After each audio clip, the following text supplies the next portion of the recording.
Di hari itu sistem robot ada yang lagi trouble.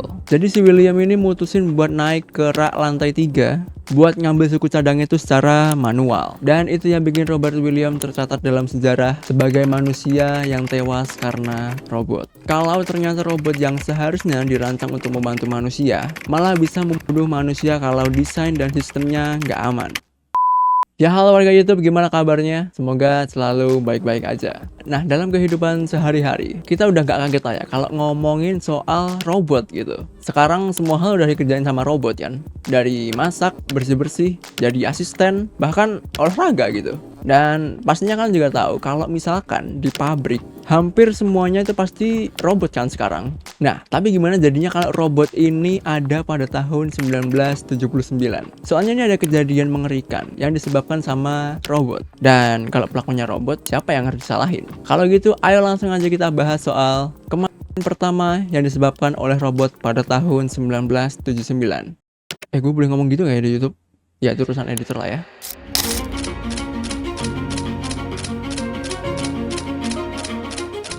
Oke, awal kejadian ini tuh pada tahun 1979. Waktu itu di dunia lagi dihebohkan sama teknologi robot dalam bidang industri. Nah, di pabrik Ford Motor Company di Flat Rock, Michigan, Amerika Serikat juga gak mau ketinggalan untuk menggunakan robot dalam industrinya. Dan mereka pakai robot lengan mekanis ini buat mindah-mindahin suku cadang. Di pabrik itu ada seorang teknisi bernama Robert Williams. Waktu itu dia baru berusia 25 tahun. Dan dia bekerja buat ngurusin rak penyimpanan yang isinya part-part mobil gitu. Nah, tapi di hari itu sistem robot ada yang lagi trouble. Jadi si William ini mutusin buat naik ke rak lantai 3 buat ngambil suku cadang itu secara manual. Tapi siapa yang menduga kalau tiba-tiba robot lengan itu menghantam dirinya dari belakang dan langsung meremukkan tubuhnya. Nah, setelah kejadian itu, robot-robot itu masih bekerja selama 30 menit sebelum rekan-rekan kerja William tuh nemuin tubuhnya. Nah, karena menurut laporan, sistem robot itu menganggap kalau William ini adalah benda mati dan memindahkannya dari unit penyimpanan. Dan itu yang bikin Robert William tercatat dalam sejarah sebagai manusia yang tewas karena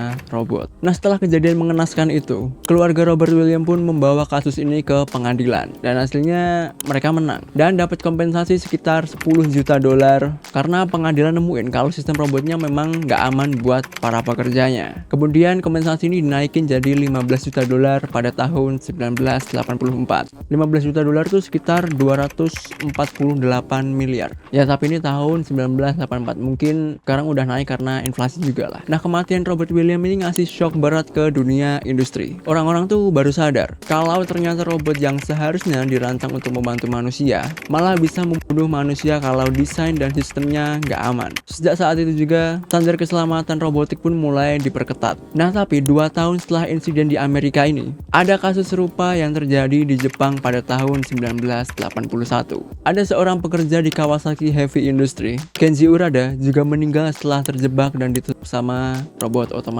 Dan belum lama ini juga ada kasus meninggalnya seorang pria yang disebabkan oleh robot juga, tepatnya di Korea Selatan pada tahun 2023. Ada seorang pekerja yang tewas setelah dihancurkan oleh robot yang keliru mengidentifikasinya sebagai kotak makanan dan tidak sengaja mendorongnya ke atas conveyor belt dan menyebabkan wajah dan dadanya remuk setelah dihantam mesin. Dan sebenarnya masih banyak lagi sih berita kematian soal kelalaian robot, tapi nggak semua bisa aku masukin di sini. Ngeri ya?